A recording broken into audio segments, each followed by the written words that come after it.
ওম শান্তি। আজি 15/5/2025 বৰ্ষৰ প্ৰাতঃ মুৰলী। ওম শান্তি। বাপ দাদা মধুবন। আজি বাবাই কৈছে, মৰমৰ সন্তানসকল, নিজৰ স্বভাৱ পিতাৰ সমান সৰল কৰা।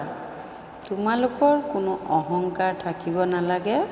বুদ্ধি জ্ঞানযুক্ত হওক, অভিমান যাতে নাথাকে। প্ৰশ্ন: সেৱা কৰিও বহুত সন্তান শিশুতকৈও শিশু কেনেকৈ? উত্তৰ: বহুত সন্তানে সেৱা কৰি থাকে, আনক জ্ঞান শুনাই থাকে, কিন্তু পিতাক স্মৰণ নকৰে। কয়, বাবা, স্মৃতি পাহৰি যাওঁ। বাবাই তেওঁলোকক শিশুতকৈও শিশু বুলি কয়, কাৰণ সন্তানে কেতিয়াও পিতাকক নাপাহৰে। তোমালোকক যিজন পিতাই ৰাজকুমাৰ ৰাজকুমাৰী কৰি তোলে, তেওঁক তোমালোকে কিয় পাহৰি যোৱা?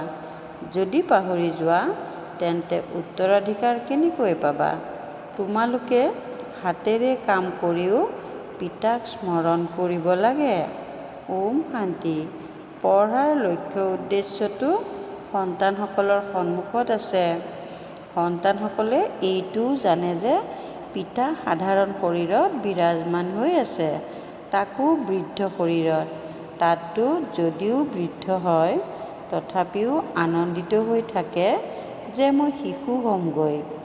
সেইদৰে এওঁ অৰ্থাৎ ব্ৰহ্মা বাবাইও জানে, এওঁৰ এইটো আনন্দ থাকে যে মই এয়া অৰ্থাৎ নাৰায়ণ হ'বলৈ গৈ আছোঁ।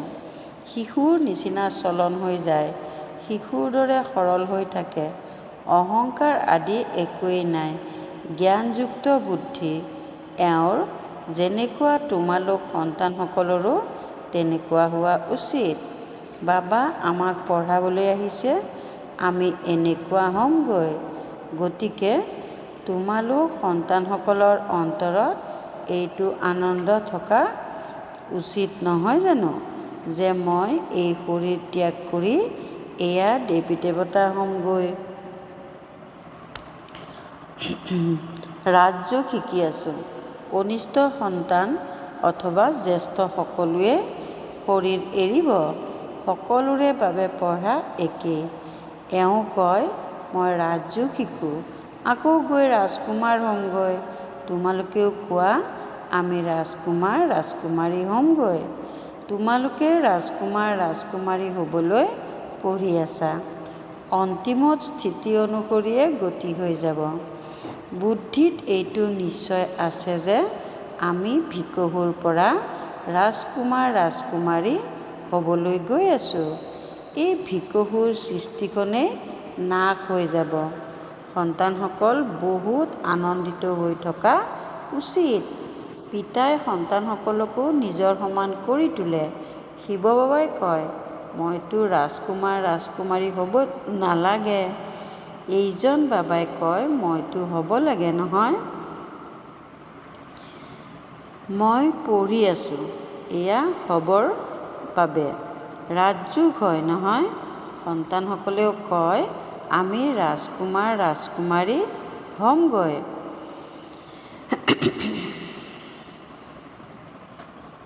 পিতাই কয়, একেবাৰেই ঠিক। তোমালোকৰ মুখত গোলাপ, অৰ্থাৎ বাস্তৱত সেয়াই হওক। এই পৰীক্ষাও হৈছে ৰাজকুমাৰ ৰাজকুমাৰী হোৱাৰ বাবে। জ্ঞানটো বৰ সহজ। পিতাক স্মৰণ কৰিব লাগে আৰু ভৱিষ্যতৰ উত্তৰাধিকাৰক স্মৰণ কৰিব লাগে। এই স্মৰণ কৰাৰ ক্ষেত্ৰতেই পৰিশ্ৰম কৰিবলগীয়া হয়। এইটো অৰ্থাৎ পিতা আৰু উত্তৰাধিকাৰৰ স্মৃতিত থাকিলে তেতিয়া অন্তিমৰ স্থিতি অনুসৰিয়ে গতি হৈ যাব। সন্ন্যাসীসকলে উদাহৰণ দিয়ে, কাৰোবাক এনেকৈ আওৰাই থাকিবলৈ দিয়া হ'ল যে মই তেতিয়া সঁচাকৈয়ে তেওঁ নিজক তেনেকৈয়ে ভাবিবলৈ ল'লে। এই সকলোবোৰ হৈছে অদৰকাৰী কথা। ইয়াততো ধৰ্মৰ কথা। সেয়েহে পিতাই সন্তানসকলক বুজায়, জ্ঞানটো অতি সহজ, কিন্তু স্মৃতিত থকাৰ ক্ষেত্ৰত যত্ন কৰিবলগীয়া হয়। বাবাই প্ৰায়েই কয়, তোমালোকেতো শিশু। সন্তানসকলে তেতিয়া অভিযোগ কৰে, আমি জানো শিশু? বাবাই কয়, হয় শিশু, যদিও জ্ঞান বৰ ভাল, প্ৰদৰ্শনীত বহুত ভাল সেৱা কৰা, ৰাতিয়ে দিনে সেৱাত লাগি থকা, তথাপিও শিশু বুলি কৈ দিওঁ। পিতাই কয়, এওঁ অৰ্থাৎ ব্ৰহ্মাও শিশু। এই অৰ্থাৎ শিৱ বাবাই কয়, তুমি মোতকৈও জ্যেষ্ঠ। এওঁৰ ওপৰততো বহুত দায়িত্ব আছে।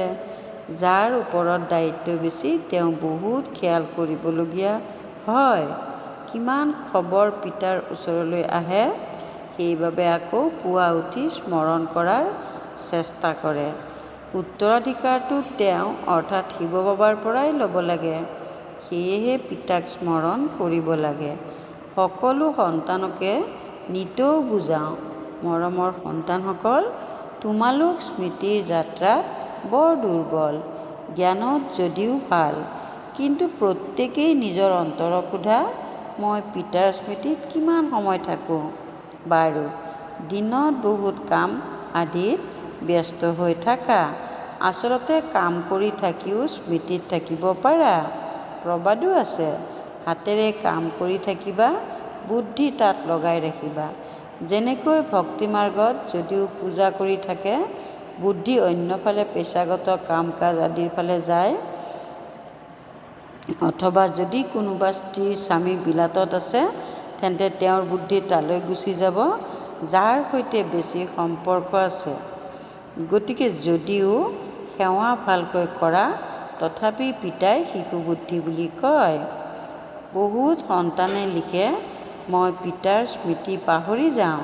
হেৰৌ, পিতাকতো শিশুৱে নাপাহৰে। তোমালোকতো শিশুতকৈও শিশু। যিজন পিতাৰ দ্বাৰা তোমালোক ৰাজকুমাৰ ৰাজকুমাৰী হোৱাগৈ, তেওঁ তোমালোকৰ পিতা, শিক্ষক, গুৰু হয়। তোমালোকে তেওঁক পাহৰি যোৱা। যিসকল সন্তানে সম্পূৰ্ণ খতিয়ান পিতালৈ পঠিয়াই দিয়ে, বাবাই তেওঁলোককহে নিজৰ ৰায় দিয়ে। সন্তানসকলে ক'ব লাগে, মই পিতাক কেনেকৈ স্মৰণ কৰোঁ, কেতিয়া স্মৰণ কৰোঁ। তেতিয়া পিতাই ৰায় দিব, বাবাই বুজি পাব এওঁৰ এইটো সেৱা আছে। সেই অনুসৰি তেওঁৰ আজৰি সময় কিমান থাকিব পাৰে।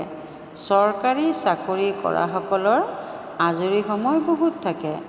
কাম অলপ কম হৈ গ'ল, তেতিয়া পিতাক স্মৰণ কৰি থাকিবা। ঘূৰোতে ফুৰোতেও যাতে পিতাৰ স্মৃতি থাকে। পিতাই সময়ো দিয়ে। বাৰু, ৰাতি 9 বজাত শুই যাবা, পুনৰ 2-3 বজাত উঠি স্মৰণ কৰিবা। ইয়াত আহি বহি যাবা। কিন্তু এনেকৈ বহি স্মৰণ কৰাৰ অভ্যাসো পিতাই কৰিবলৈ নিদিয়ে। চলা ফুৰা কৰি থাকোঁতেও পিতাক স্মৰণ কৰিব পাৰা। ইয়াততো সন্তানসকলৰ বহুত আজৰি আছে। আগতে তোমালোক একান্তত পাহাৰত গৈ বহিছিলা। পিতাক স্মৰণটো নিশ্চয় কৰিব লাগে, নহ'লে বিকৰ্ম বিনাশ কেনেকৈ হ'ব? পিতাক যদি স্মৰণ কৰিব নোৱাৰা, তেন্তে শিশুতকৈও শিশু নহ'লা জানো? সকলো স্মৃতিত থকাৰ ওপৰতেই নিৰ্ভৰ কৰে। পতিত পাৱন পিতাক স্মৰণ কৰিবলৈ পৰিশ্ৰম কৰিবলগীয়া হয়। জ্ঞানটো বহুত সহজ, এইটোও জানে। ইয়ালৈ আহি সেইসকলেই বুজিব, যিসকল কল্পপূৰ্বে আহিছিল। সন্তানসকলে নিৰ্দেশনা পাই থাকে। এইটোৱে চেষ্টা কৰিব লাগে যে মই তমোপ্ৰধানৰ পৰা সতোপ্ৰধান কেনেকৈ হওঁ। পিতাৰ স্মৃতিত থকাৰ বাহিৰে অন্য কোনো উপায় নাই। বাবাক ক'ব পাৰা, বাবা, মোৰ এইটো বেপাৰ থকাৰ কাৰণে অথবা এইটো কাৰ্য থকাৰ কাৰণে মই স্মৰণ কৰিব নোৱাৰোঁ। বাবাই ততালিকে ৰায় দিব, এনেকৈ নহয়, এনেকৈ কৰা। তোমালোকৰ সকলো স্মৃতিত থকাৰ ওপৰতেই নিৰ্ভৰ কৰে। ভাল ভাল সন্তানে জ্ঞানটো বহুত ভালকৈ শুনায়, কাৰোবাক আনন্দিত কৰি দিয়ে, কিন্তু যুগযুক্ত হৈ নাথাকে। পিতাক স্মৰণ কৰিব লাগে, এইটো বুজা স্বত্তেও আকৌ পাহৰি যায়। ইয়াতেই পৰিশ্ৰম কৰিবলগীয়া হয়। অভ্যাস হৈ গ'লে তেতিয়া উৰাজাহাজ বা ৰেলগাড়ীত বহি থাকিলেও পিতাৰ স্মৃতিত থকাৰ নিচা জাগি থাকিব। আন্তৰিক আনন্দ থাকিব যে মই বাবাৰ দ্বাৰা ভৱিষ্যতৰ ৰাজকুমাৰ ৰাজকুমাৰী হৈ আছোঁ। ৰাতিপুৱা উঠি এনেকৈ পিতাৰ স্মৃতিত বহি যাবা। আকৌ ভাগৰি পৰা। বাৰু, পিতাৰ স্মৃতিত শুই যোৱা। পিতাই যুক্তি শুনায়। চলোতে ফুৰোতে যদি স্মৰণ কৰিব নোৱাৰা, তেন্তে বাবাই ক'ব, বাৰু ৰাতি পিতাৰ স্মৃতিত বহিবা, তেতিয়া তোমালোকৰ কিছু জমা হৈ যাব। কিন্তু এনেকৈ জবৰদস্তি একে ঠাইতে বহাটো হঠযোগ, অৰ্থাৎ শৰীৰক কষ্ট দি কৰা যোগ হৈ যায়। তোমালোকৰটো হৈছে সহজ মাৰ্গ। ৰুটি খাওঁতেও বাবাক স্মৰণ কৰিবা। মই বাবাৰ দ্বাৰা বিশ্বৰ মালিক হৈ আছোঁ। নিজৰ সৈতে কথা পাতি থাকিবা। মই এই পঢ়াৰ দ্বাৰা এয়া দেৱী দেৱতা হওঁগৈ। পঢ়াত পূৰা মনোযোগ দিব লাগে। তোমালোকৰ বিষয়েই কেইটিমান বাবাই কিমান কমকৈ বুজায়। তোমালোকৰ বিষয়েই কেইটিমান বাবাই কিমান কমকৈ বুজায়। কোনো কথা নুবুজিলে বাবাক সুধিবা। নিজক আত্মা বুলি বুজিব লাগে। এই শৰীৰটো 5 ভূতেৰে অৰ্থাৎ তত্ত্বৰে গঠিত। মই শৰীৰ এনেকৈ কোৱা মানে নিজকে ভূত বুলি বুজি লোৱা। এইখন হয়েই আসুৰী সৃষ্টি, সেইখন হৈছে দৈৱী সৃষ্টি। ইয়াত সকলো দেহ অভিমানী। নিজ আত্মা কোনেও নাজানে। ভুল আৰু শুদ্ধটো থাকে নহয়। মই আত্মা অবিনাশী এনেকৈ বুজাটো ঠিক। নিজক বিনাশী শৰীৰ বুলি বুজাটো ভুল হৈ যায়। দেহৰ বৰ অহংকাৰ আছে। এতিয়া পিতাই কয়, দেহক পাহৰি যোৱা, আত্মা অভিমানী হোৱা। এই ক্ষেত্ৰত পৰিশ্ৰম কৰিবলগীয়া হয়। 84 জন্ম লোৱা, এতিয়া ঘৰলৈ যাব লাগে। তোমালোকৰহে সহজ অনুভৱ হয়। তোমালোকৰেই 84 জন্ম। সূৰ্যবংশী দেৱতা ধৰ্মাৱলম্বীৰ 84 জন্ম। শুদ্ধ কৰি লিখিবলগীয়া হয়। সন্তানসকলে পঢ়ি থাকে, শুধৰণি হৈ গৈ থাকে। সেই পঢ়াটো ক্ৰমানুসৰি হয় নহয়। কমকৈ পঢ়িলে তেন্তে দৰমহাও কমকৈ পাব। এতিয়া তোমালোক সন্তানসকল বাবাৰ ওচৰলৈ আহিছা নৰৰ পৰা নাৰায়ণ হোৱাৰ সঁচা অমৰ কথা শুনিবলৈ। এই মৃত্যুলোক এতিয়া নাশ হৈ যাব। আমি অমৰ লোকলৈ যাব লাগে। এতিয়া তোমালোক সন্তানসকলৰ এইটো চিন্তা থাকিব লাগে যে আমি তমোপ্ৰধানৰ পৰা সতোপ্ৰধান, পতিতৰ পৰা পাৱন হ'ব লাগে। পতিত পাৱন পিতাই সকলো সন্তানকে এটাই যুক্তি অৰ্থাৎ উপায় শুনায়। কেৱল কয়, পিতাক স্মৰণ কৰা, খতিয়ান ৰাখা, তেতিয়া তোমালোক বহুত আনন্দিত হ'বা। এতিয়া তোমালোকৰ জ্ঞান আছে। জগতৰ লোকটো একেবাৰে ঘোৰ অন্ধকাৰত আছে। তোমালোকে এতিয়া জ্ঞানৰ কিৰণ পোৱা। তোমালোক ত্ৰিনেত্ৰী, ত্ৰিকালদৰ্শী হৈ আছা। বহুত এনেকুৱাও মনুষ্য আছে যিসকলে কয়, জ্ঞানটো য'তে ত'তে পাই থকা যায়। এয়া কোনো নতুন কথা নহয়। হেৰৌ, এই জ্ঞান কোনেও নাপায়েই। যদি তাত জ্ঞান পোৱাও যায়, তথাপিও একোৱেতো নকৰে। নৰৰ পৰা নাৰায়ণ হোৱাৰ কিবা পুৰুষাৰ্থ কৰে জানো? একোৱেই নকৰে। সেয়েহে পিতাই সন্তানসকলক কয়, ৰাতিপুৱাৰ সময়খিনি বহুত উত্তম। বহুত আমোদ পোৱা যায়, শান্ত হৈ যায়, বায়ুমণ্ডল ভাল হৈ থাকে। নিশা 10 বজাৰ পৰা 12 বজালৈ বায়ুমণ্ডল আটাইতকৈ বেয়া হৈ থাকে। সেইকাৰণে ৰাতিপুৱাৰ সময়খিনি অতি উত্তম। ৰাতি সোনকালে শুই যাবা, পুনৰ 2-3 বজাত উঠিবা, আৰামেৰে বহিবা, বাবাৰ সৈতে কথা পাতিবা, বিশ্বৰ ইতিহাস ভূগোল স্মৰণ কৰিবা। শিৱ বাবাই কয়, মোৰ ৰচয়িতা আৰু ৰচনাৰ জ্ঞান আছে নহয়। মই তোমালোকক শিক্ষক হৈ পঢ়াওঁ। তোমালোক আত্মাসকলে পিতাক স্মৰণ কৰি থাকা। ভাৰতৰ প্ৰাচীন যুগ প্ৰসিদ্ধ। যোগ কাৰ সৈতে? এইটোও লিখিব লাগে। আত্মাৰ পৰমাত্মাৰ সৈতে যোগ অৰ্থাৎ স্মৃতি আছে। তোমালোক সন্তানসকলে এতিয়া জানা যে আমি আদিৰ পৰা অন্তলৈকে ভূমিকা পালন কৰোঁ। সম্পূৰ্ণ 84 জন্ম লওঁ। ইয়াত ব্ৰাহ্মণ কুলৰ সকলেই আহিব। আমি ব্ৰাহ্মণ, এতিয়া আমি দেৱতা হ'বলৈ গৈ আছোঁ। সৰস্বতীও পুত্ৰী হয় নহয়। বৃদ্ধও হওঁ, বহুত আনন্দিতও হওঁ। এতিয়া মই শৰীৰ ত্যাগ কৰি ৰজাৰ ঘৰত জন্ম ল'মগৈ। মই পঢ়ি আছোঁ, আকৌ মুখত সোণৰ চামুচ অৰ্থাৎ সমৃদ্ধশালী অৱস্থা হ'ব। তোমালোক সকলোৰে এইটো লক্ষ্য উদ্দেশ্য। কিয়নো আনন্দিত হ'ব নালাগে? মনুষ্যই যিয়েই কৈ নাথাকক, তোমালোকৰ আনন্দ কিয় হেৰাই যায়? পিতাক যদি স্মৰণেই নকৰা, তেন্তে নৰৰ পৰা নাৰায়ণ কেনেকৈ হ'বা? উচ্চ হ'ব লাগে নহয়। এনেকুৱা পুৰুষাৰ্থ কৰি দেখুওৱা বিবুদ্ধিত কিয় পৰা? এনেকৈ ভাবি কিয় নিৰাশ হোৱা যে সকলোৱে জানো ৰজা হ'ব? এইটো খেয়াল আহিল মানে অনুত্তীৰ্ণ হ'লা। স্কুলত বেৰিষ্টাৰী, ইঞ্জিনিয়াৰিং আদি পঢ়ে। এনেকৈ ক'ব জানো যে সকলোৱে জানো বেৰিষ্টাৰ হ'ব? নপঢ়িলেতো অনুত্তীৰ্ণ হৈ যাবা। গোটেই মালাধাৰী 16,108। কোন প্ৰথমে কোন আহিব? যিয়ে যিমান পুৰুষাৰ্থ কৰিব, এজনে আনজনতকৈ তীব্ৰতাৰে পুৰুষাৰ্থটো কৰে নহয়। তোমালোক সন্তানসকলৰ বুদ্ধিত আছে, এতিয়া আমি এই পুৰণা শৰীৰ এৰি ঘৰলৈ যাব লাগে। এইটো যদি স্মৃতিত থাকে, তেন্তে পুৰুষাৰ্থ তীব্ৰ হৈ যাব। তোমালোক সন্তানসকলৰ বুদ্ধিত থাকিব লাগে যে সকলোৰে মুক্তি, জীৱন মুক্তি দাতা হৈছে একমাত্ৰ পিতা। বৰ্তমান সৃষ্টিত ইমান কোটি কোটি মনুষ্য আছে। সত্যযুগক তোমালোকে 9 লাখ ৰাখিবা, তাকো 9 লাখৰ ওচৰা ওচৰি বুলি কোৱা হয়। সত্যযুগত আৰু বেছি কিমান থাকিব?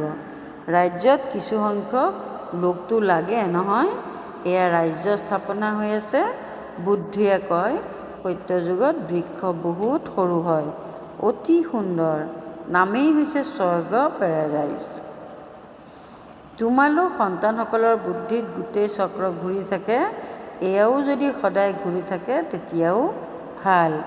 এই কাহ আদি হয়, এয়া হৈছে কৰ্মভোগ।